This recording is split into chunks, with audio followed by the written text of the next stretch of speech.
27RK Outback here at Haylett RV of Coldwater, Michigan.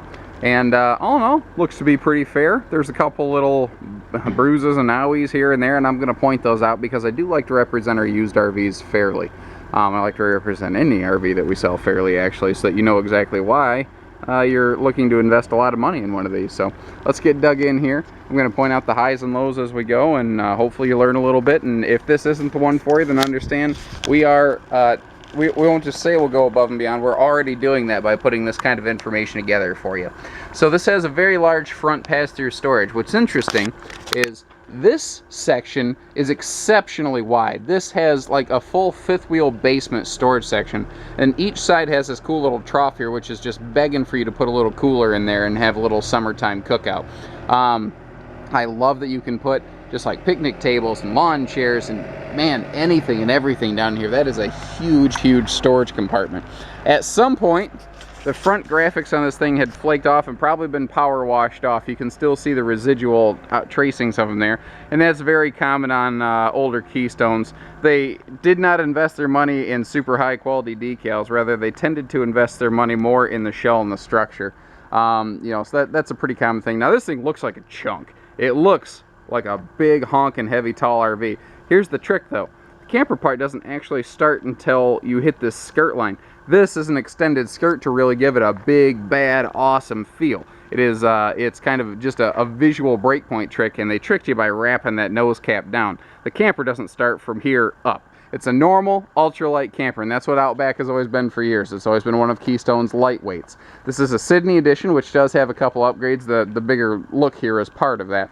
Now, I told you there's a couple bumps. They rubbed it on something. They caught this skirt on something and creased it down here, but it's just cosmetic. If you don't care about a cosmetic, you're going to save a lot of money, because we have to deduct a bunch of money from our asking price, even for a cosmetic item, because the average customer's thing is that they've been treated so badly by salesmen over the year who are just, you know, there's a real salesman, then there's a wolf who calls himself a salesman.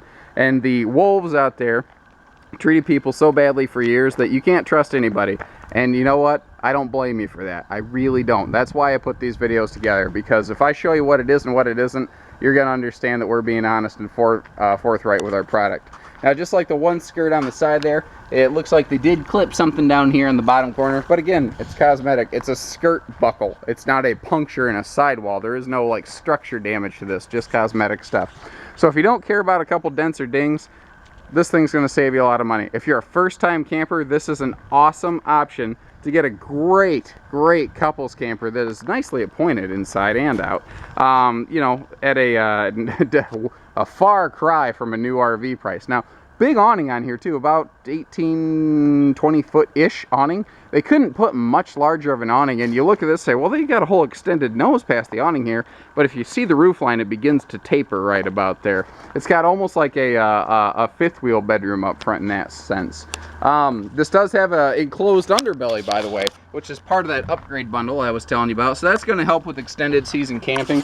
That will also help with aerodynamics, because it allows air to slipstream under the bottom as well as over the top. Think about it. Airplanes have a smooth underbelly because they have to slipstream through the air. This is the same thing. It just doesn't fly through the sky. It flies down the highway. Still flies.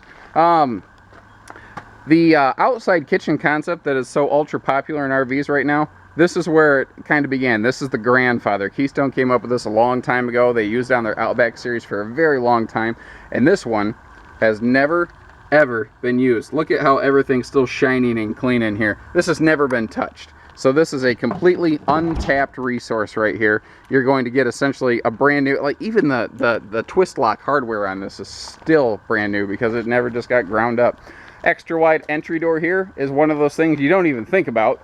The common consumer's assumption would be, well, what do you mean? They're all the same, right? No, they're not. There are some that are wider than others. This has a wider rear entry door, slightly, well, a standard bedroom door, but a wider primary door back here, so that when you're done cooking on your outside kitchen and you're holding your platter of stuff, you can walk straight in. You don't have to try to, you know, twist it sideways and tilt stuff. You know, you don't have to deal with any of that. Now this has a thing that was pretty common with Outback, and it has only been touched on in other brands for a long time. and that is for a long, long while they had this all-white cabinetry. What that does for you is it's going to make it look exceptionally bright, large, comfortable in here, and it really helps brighten this up. Now what's cool, this is only 6,300 pounds. A lot of rear living room designs are well in the 7s. So this is a good 1,000 pounds lighter than a common rear living room RV.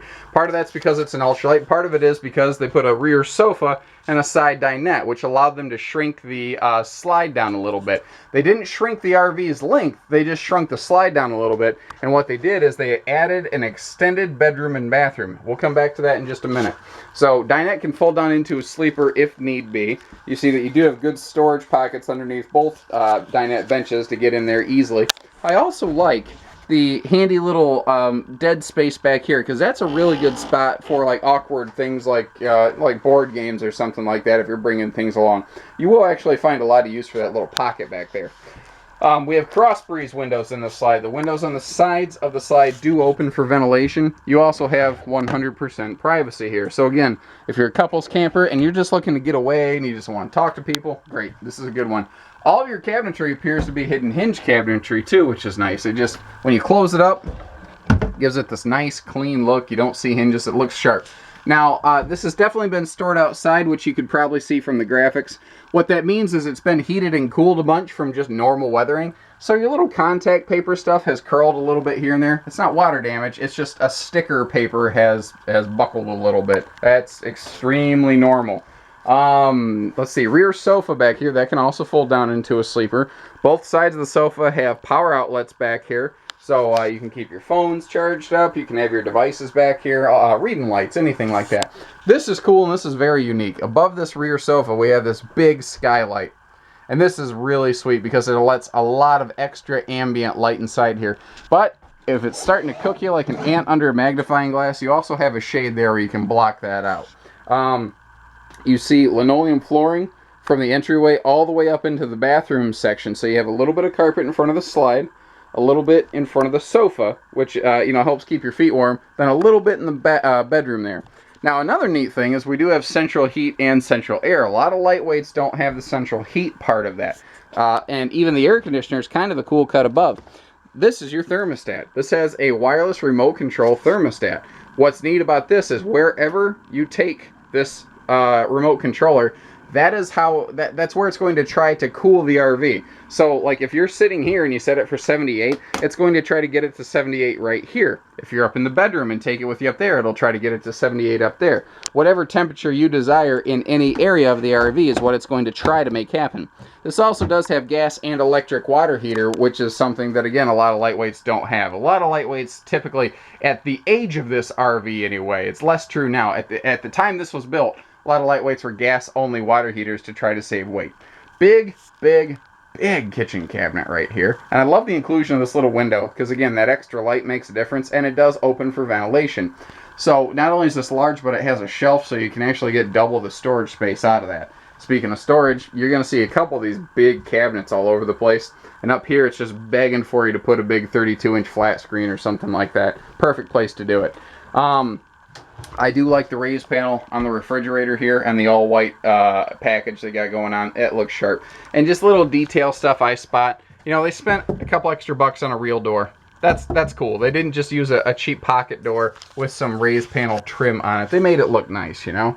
So this has, like I said, like a fifth wheel bedroom and bathroom. So it's exceptionally large up here. Lots of good storage space. Good storage space on both sides of the bed.